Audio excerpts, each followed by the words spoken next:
Itong debate sa pagitan ni Joel Villanueva at Ombudsman Boying Remulla nauwi po sa isang mahalagang tanong.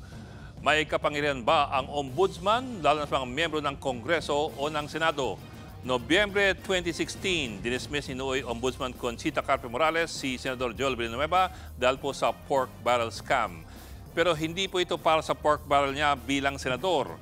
Kakahalal pa lamang ni Villanueva bilang senador noong May 2016. Ang kaso laban kay Villanueva ay para sa mga peking NGO na nakatanggap ng 10 milyong piso niyang pork barrel nung siya po ay congressman pa ng SIBAC party list noong 2008. Ang ibig pa namang sabihin ng SIBAC ay Citizens Battle Against Corruption.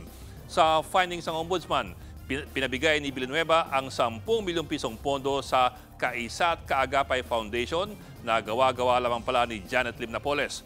Walang proyekto, walang beneficiaries, ghost project pala. Ang hatol ni Ombudsman Morales, dismissal from service, forfeiture of benefits at perpetual disqualification from service. Pero para po malinaw, ito po ay administrative case pa lamang. At ito po ay para sa mga akusasyon laban kay Villanueva nung siya ay congressman at hindi nung siya na ay senador. Ang problema, hindi kinilala ng Senado ang utos si Ombudsman Morales.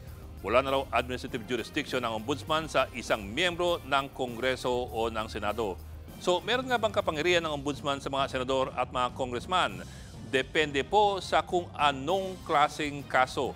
Sa mga kasong kriminal, ang Ombudsman po ay ang investigador at ang prosecutor. Ang magdedesisyon at papataw ng parusa ay ang korte o yung sandigan bayan. Pero sa mga administrative cases, meron pong disciplinary authority ang Ombudsman. Pwede siyang magpataw ng preventive suspension ng hanggang 6 na buwan. Pwede siyang mag-utos ng 1-year suspension bilang parusa. Pwede rin po ang dismissal from service with forfeiture of benefits.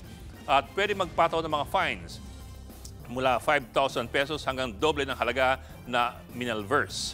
Sino ang sakop nitong disciplinary authority ng Ombudsman?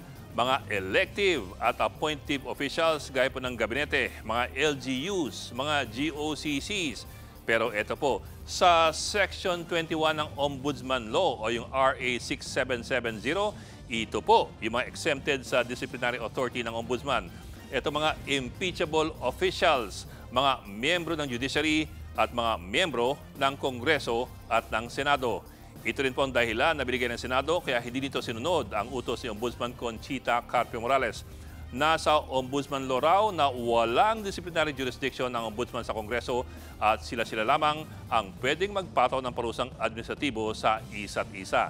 At dahil po dyan, natenga ang dismissal order ni Ombudsman Conchita Carpio Morales hanggang sa palitan siya ni Ombudsman Samuel Martires. At 2 taon matapos ipa-dismiss ni Morales si Villanueva, ibinasura na ng bagong Ombudsman ang dismissal order laban sa senador. Mga kapatid, Ed Lingaw po, maging maalam at may pakialam sa mga napapanahong balita sa ating bansa. Para sa mas malilimang pagtalakay at paghimay sa mga issue at headlines, mag-follow at mag-subscribe sa social media pages ng News 5.